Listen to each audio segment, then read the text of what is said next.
Hansi Flick লোকটা আমাদের অভ্যাস খারাপ করাই ফেলছে। সত্যি কথা বলতে গতকালকে 1-0 গোলের স্কোর লাইনটা দেখে বেশিরভাগ কুলের গাটা একটু ছমছম করে উঠছে যে ভাই 1-0ই কেন, 2-1 কর, 2-0 কর, 3-1 কর, 1-1 কর, মানে হয়তো আমাদেরকে গোল দেন, না হলে আমরা তোদেরকে গোল দিই, বাট এই 1-0 স্কোর লাইনটা পুরো 90 মিনিট ধরে হ্যান্সি ফ্লিকের টিমের থেকে কেউ এক্সপেক্ট করে না। এবং এই স্কোর লাইনটা দেখে আসলে আমারও জাবির আমলের কথা মনে পড়ে গেছে। জাবির আমলে যেবার আমরা লিগ জিতছিলাম সেবার কিন্তু আপনাদের যদি মনে থাকে যে আমরা 1-0 স্কোর লাইন কয়েকটা ছিল আমাদের, প্রায় 7-8টা ম্যাচ এরকম আমাদের ছিল যখন হচ্ছে আমরা 1-0 স্কোর লাইন দিয়ে আমরা খেলাটা শেষ করছি, এবং যার কারণে কিন্তু আমরা লিগটা জিতছিলাম। এবং আজকের ম্যাচটাও ওই রকম কিছু একটা হয়েছে। তবে আজকের ম্যাচ নিয়ে অনেকের অনেক ধরনের ওপিনিয়ন থাকতে পারে, স্পেশালি 2টা ধরনের ওপিনিয়ন। একটা ধরনের ওপিনিয়ন আসবে তাদের থেকে যারা ধরেন রাতে 2টা বাজে জাগছে, তারা সেরির আগে ঘুমায় না, যার কারণে খেলাটা দেখছে এবং তাদের কাছে গেমটা খুবই বাজে লাগছে যে ভাই এটা কোনো খেলা হইতেছে নাকি, বার্সেলোনা এই টিম নিয়ে কি তারা ইউসিএল এ আগাবে, এটা কি কোনো টিম হইলো, এরকম কোনো খেলা হইলো, কোনো সিঙ্ক নাই, কোনো ইন্টেন্সিটি নাই। আবার আরেকটা পার্সপেক্টিভ হইতে পারে যারা আমার মতো খেলা দেখছেন, আমি বলতেছি না যে আমি খুবই পণ্ডিত, বাট আমার যে পার্সপেক্টিভ থেকে আমি যে খেলাটা দেখছি সেটা হচ্ছে কি যে ভাই সামহাও 3টা পয়েন্ট সিকিউর করলেই হয়েছে। লাস্ট দিন রিয়াল মাদ্রিদও সামহাও 3 পয়েন্ট সিকিউর করছে সেল্তা ভিগোর এগেনস্টে, আমাদেরও জাস্ট দায়িত্বটা হচ্ছে সামহাও 3টা পয়েন্ট নিয়ে আসার, এবং আমার টিম সামহাও নিয়ে আসছে, যার কারণে আমার কাছে গেমটা খুবই ওকিশ লাগছে। এবং সত্যি কথা বলতে আমি চাইছিলাম এটা হয়েছে। এটা লাইন আপ অনেকটাই রোটেট করছে হ্যান্সি ফ্লিক, এবং যেটা আমাদের জন্য খুবই দরকারি ছিল, কারণ কালকের ম্যাচ আমাদের কাছে যতটা না ইম্পর্টেন্ট ছিল তার থেকে অনেক বেশি ইম্পর্টেন্ট ম্যাচ আমাদের জন্য সামনে আসতেছে, নিউক্যাসলের এগেনস্টে রাউন্ড অফ 16-এর যে ইউসিএল এর খেলাটা আছে সেটা। সো আজকের ম্যাচটা যদি আমরা সামহাও ড্র করতাম বা হেরেও যাইতাম তাও আমাদের কাছে লা লিগাতে একটা লিড থাকতো, বাট লাকিলি আমরা এই ম্যাচটা জিতছি। তবে ম্যাচ জিতলো, যে রোটেশনের কথা বলছি, রোটেশনে আমাদের কিছু জিনিস আমরা ক্লিয়ার হয়েছি। দেখেন, প্রথমত ডিফেন্স লাইনে আমাদের এরিক, ক্যান্সেলো, পাও কুবার্সি, তারপর হচ্ছে আই গেস জেরার্ড মার্টিন, আমি যদি ভুল না করে থাকি, তারা। মিডফিল্ডে Bernal, Dani Olmo, Casado, right সাইডে লামিন ইয়ামাল, লেফট সাইডে রাশফোর্ড, এবং নাম্বার 9 পজিশনে ফেরান তরেস। এখন ওভারঅল টিমটা নিয়ে আই ওয়াজ হ্যাপি যে ভাই একটা ভালো একটা রোটেশন দিছে টিম, কারণ সামনে নিউক্যাসলের এগেনস্টে ম্যাচ আছে যেখানে আমাদের 100% আমাদের থাকা লাগবে, এবং আমরা কিন্তু অপোনেন্টের অ্যাওয়ে গিয়ে কিন্তু ম্যাচটা খেলবো। সো আমাদের জন্য ফুল ইন্টেন্সিটি থাকাটা একদম, মানে ফুললি ফিট থাকাটা একদম ধরেন ফরজে আইনের মতো। বাট আমার কনসার্ন হচ্ছে লামিন ইয়ামালকে নিয়ে। কালকে কিন্তু চাইলেই যখন গোলটা হয়ে গেছে তারপরে ধরেন রুনি বার্দাগিরে নামানো যাইতো, বাট হ্যান্সি ফ্লিক কোনো একটা কারণে রুনি বার্দাগিরে কোনো প্রকার চান্স দিচ্ছে না, লামিন ইয়ামালকে ম্যাচ থেকে উঠাচ্ছেও না। এমন না যে রুনি বার্দাগিরে চান্স দিতে চাচ্ছে না, বাট লামিন ইয়ামালটা না উঠাইলে তারা কেমনে কোন জায়গাতে ফিট করবে। সো ওইটা একটা, প্রথমত ওরা নামানোটাই আমার কাছে মনে হয় যে অতটা ঠিক হয় না, বাট নামছে, নামার পর তারা একটু সাবস্টিটিউট করা উচিত ছিল। বাট ওভারঅল টিম নিয়ে আই ওয়াজ হ্যাপি যে রাফিনা রেস্ট পাইছে, পেদ্রি রেস্ট পাইছে, ফার্মিন রেস্ট পাইছে, তারপর লেভানডস্কি রেস্ট পাইছে। বাট এই টিম নিয়ে যখন আমরা ফার্স্ট হাফের খেলাটা দিলাম, ভাই জঘন্য একটা খেলা হয়েছে। কারণ অ্যাথলেটিক বিলবাও কালকে লো ব্লক করে না, বাট তারা মিডে ব্লক করছে, কারণ তারা জানে যে আমাদের মিড যেটা আমরা খেলাচ্ছি বার্নাল, কাসাদো এবং ড্যানি অলমো, যেখানে বার্নাল এবং কাসাদো হচ্ছে ডাবল পিভটে খেলতেছিল এবং ড্যানি অলমো একটু নিচ থেকে অপারেট করে সামনের দিকে যাচ্ছিল, এবং ওই জায়গাটাতেই কিন্তু তারা আমাদেরকে পুরো চাপায় ধরছে। আমাদের প্লেয়াররা সুন্দরভাবে একটা পাস বের করতে পারতেছে না, সুন্দরভাবে পাস কানেক্ট করতে পারতেছে না। একমাত্র বার্নাল ছাড়া বাকি যে 2জন আছে তারা তো আসলে কি খেলতে নামছিল তারা হয়তো নিজেরাও জানে না। সুন্দরভাবে আমাদের একটা পাসও আসতেছে না, আমরা প্রেস করলে আমরা কিছু করতে পারতেছিলাম না, এবং ওই জায়গাটাতেই কিন্তু বিলবাও একটু আপারেন্ট চলে গেছে, এবং ফার্স্ট হাফে বিলবাও ওয়াজ দি বেটার টিম। এবং যেটা শুরু থেকে আমরা কিন্তু ধারণা পাইছি, প্রথম দিকেই তো গোলটা খেয়ে গেছিলাম, যদি সেই গোলটা হইতো তো মোটামুটি আমাদের ম্যাচ সেখানেই শেষ, সেখানে আমরা ম্যাচটারে শেষ করে দিয়ে আসতাম, এরপর যাই করতাম কোনো লাভ হইতো না। ফেরান তোরেস এরপর একটা সুযোগ পাইছে, অ্যান্ড ভাই we need to talk about this, আমাদেরকে ফেরান তোরেসকে নিয়ে কথা বলতে হবে। আমার কাছে মনে হয় দাঁড়ান, আমার কাছে মনে হয় ফেরান তোরেসের একটা হচ্ছে ধরেন ওই সাবস্ক্রিপশন ফিডের মতো আমরা একটা জিনিস রাখতে হবে।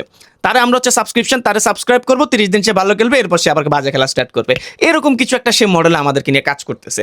না হলে ভাই কালকে এত, ভাই ওর স্ট্যাটস কিন্তু ভালোই।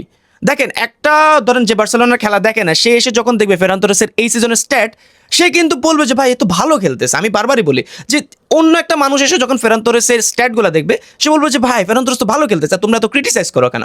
বাট কালকের ম্যাচে একদম শুরুর দিকে আই গেস 4-5 মিনিটের সময় সে এমন একটা সুন্দর বল পাইছে যেটা যে কেউ সেখানে হচ্ছে গোলবারের শট দিবে, বাট সে কোনোভাবে সে পাস দেওয়ার ট্রাই করতেছে এবং এই পাসের কারণে কিন্তু গোলটা আমরা মানে দিতে পারিনি। এবং তখন থেকে কিন্তু আমাদের ভিতরে একটা নেস্তি লাগার একটা বিষয় আছে, যে একটা কুফা লাগার, সেই কুফোটা আমাদের লেগে গেছে। এরপর যাই ট্রাই করতেছি আমাদের কোনোভাবে লাভ হচ্ছে না। একটা প্লেয়ার বক্সের মধ্যে আমাদের নাম্বার 9, তার টাচেস সম্ভবত 9টা বা 10টা, অপোনেন্ট বক্সে তার শট হচ্ছে 2টা বা 3টা। তাহলে দেখেন যে আমরা কি রকম একটা বাজে সিচুয়েশনের মধ্যে আছি। ফেরান তোরেসকে অ্যাট দিস মোমেন্ট আমার কাছে মনে খেলানো হচ্ছে এই কারণেই যে লেভানডস্কি ফিট না, এবং নিউক্যাসলের এগেনস্টে যদি ফেরান তোরেস খেলে স্টার্ট করে, we are cooked, we will be cooked. সত্যি কথা বলতে এটাই হইতেছে। ফেরান তোরেসকে নিয়ে আমরা আরো বেশি মানে আমাদের চিন্তা করা উচিত যে ভাই এটা আসলে কি খেলতেছে। এরপর ড্যানি অলমো, কাসাদো, আগেই বলছি ভাই ওরা ঠিকভাবে পাস করতে পারতেছিল না, প্লেয়ার খুঁজে পাচ্ছিল না, থ্রু পাস তো বাদই দিলাম। তো সো ওই জায়গাটা থেকে ওদেরকে আরো বেশি ওয়ার্ক করা উচিত। ড্যানি অলমো স্পেশালি, কাসাদোকে নিয়ে আমি অত বেশি ফ্রাস্ট্রেটেড না, কারণ মোস্ট প্রবাবলি তারা আমরা সেল দিয়ে দিব সামনের সিজনে, বাট ড্যানি অলমো তো আমাদের কাছে থাকতেছে। সো ড্যানি অলমো কালকের ম্যাচটা ওরা স্টেপ আপ করার দরকার ছিল, সে কিছুই করতে পারে নাই। অপর সাইডে রাশফোর্ড ভাই, কালকের ম্যাচে আমরা কিছু জিনিস ক্লিয়ার হয়েছে, কিছু জিনিস আমাদের ভিতর ডাউট আসা শুরু করছে যে রাশফোর্ডের যে আমরা 30 মিলিয়ন দিয়ে কিনবো, হ্যাঁ ঠিক আছে, রাশফোর্ডের হচ্ছে ধর অনেক চিপ একটা আমরা অপশন পাইছি, এই এই টাকাতে আমরা হচ্ছে রাশফোর্ডের পাওয়ার কথা না, বাট রাশফোর্ড কি সামনে আমাদেরকে সুন্দরভাবে কন্ট্রিবিউট করতে পারবে? Who knows. ডিফেন্স লাইনে মোটামুটি আমরা কিছু করার নাই, আসলে আমাদের কিছু করার নাই। Cubarsi was great, Eric Garcia মোটামুটি ঠিক আছে, বাট কালকের ম্যাচে যেটা হয়েছে যে লামিন ইয়ামালের সাথে কোনোভাবেই ওই যে কুন্দের মতো সিঙ্ক্রোনাইজেশন এটা কেউই করতে পারতেছিল না, যার কারণে লামিন ইয়ামালকে ফার্স্ট হাফে ওরা হচ্ছে যখন 2-3টা প্লেয়ার মিলে যখন হচ্ছে প্রেস করতেছিল বা 2-3টা প্লেয়ার নিয়ে যখন আটকাচ্ছিল, তখন হচ্ছে লামিন ইয়ামালের খেলাটা পুরো দশায় দিয়েছে। এবং লামিন ইয়ামালও মোটামুটি কালকে ওই রকম ইন্টেন্সিটি দেখায় না, কারণ তার টার্গেটও ওই নিউ ক্যাসেলের ম্যাচে। এখন এই জায়গাটা থেকে কিন্তু আমার কোশ্চেন আসে যে লামিন ইয়ামাল ফুল ইন্টেন্সিটি দেখায় না, তাও কেন তারে আমরা সব মানে 95 মিনিট মাঠে রাখছি। কুন্দে থাকলে লামিন ইয়ামালের একটা জিনিস কি হয় যে কুন্দে যদি আন্ডারল্যাপ করে, লামিন ইয়ামাল ওভারল্যাপ করে, যার কারণে ওই যে 3টা প্লেয়ার লামিন ইয়ামালকে আটকানোর কথা, তার ভিতর 1টা বা 2টা প্লেয়ার হচ্ছে কি ওইদিকে সরে যায়, লামিন ইয়ামাল একটা ছোট্ট একটা স্পেস পায়। আবার ভাইস ভার্সা, লামিন ইয়ামাল যখন আন্ডারল্যাপ করে কুন্দে ওভারল্যাপ করে, এবং সেই জায়গাটা থেকে কুন্দেকে আটকানোর জন্য একটা প্লেয়ার ওইদিকে চলে যায়, লামিন ইয়ামাল খুব সুন্দরভাবে 1টা 2টা প্লেয়ারকে ড্রিবল পাস করে চলে যেতে পারে। বাট কালকের ম্যাচে সেই জিনিসটা মিসিং ছিল, যার কারণে আমি যদি ভুল না করে থাকি রাইট সাইড থেকে ফার্স্ট হাফে আমরা কোনো চান্সে ক্রিয়েট করতে পারিনি। তাহলে দেখেন ওই রকম বাজে লেভেলে খেলা হয়েছে। শেষ পর্যন্ত সেকেন্ড হাফের একদম শুরুর দিকে মার্ক বার্নাল হচ্ছে একটু ডিসকমফোর্ট ফিল করার কারণে পেদ্রিরে নামাইছে, এবং আমাদের গেম টোটালি চেঞ্জ হয়ে গেছে।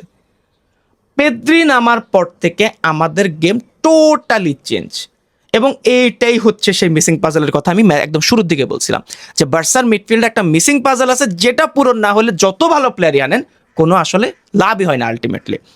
পেদ্রি আসলো, পেদ্রির প্রেস করে কোনো প্রকার লাভই হয় নাই, সে থ্রু পাসগুলো দিচ্ছিল, এবং একটা থ্রু পাস থেকেই লামিন ইয়ামাল ছোট্টখাট্ট একটা স্পেস পাইছে, এবং ভিন্টেজ ক্লাসিক লামিন ইয়ামালের কার্ল, যেটা আমি অনেক বেশি মিস করতেছিলাম, যে লামিন ইয়ামাল তার যে ব্রেকআপ কন্ট্রোভার্সি এটার পর সে অনেক বেশি আন্ডার কনফিডেন্ট হয়ে গেছে নিজের প্রতি। সে আগে কি করতো যে বক্সের বাইরে থেকে ট্রিবেলা নিয়ে নিত, সে সুন্দরভাবে একটা আউটসাইড কার্লার দিয়ে দিত, বাট এই সিজনের ওই সময়টার পর থেকে আমরা ওই জিনিসটা দেখতেছিলাম না।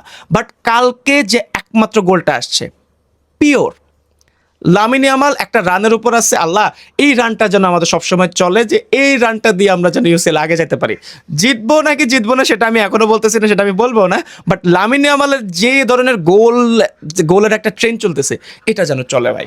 এবং সুন্দর একটা শট, সুন্দর একটা গোল, এরপর তো আর কিছু করার নাই।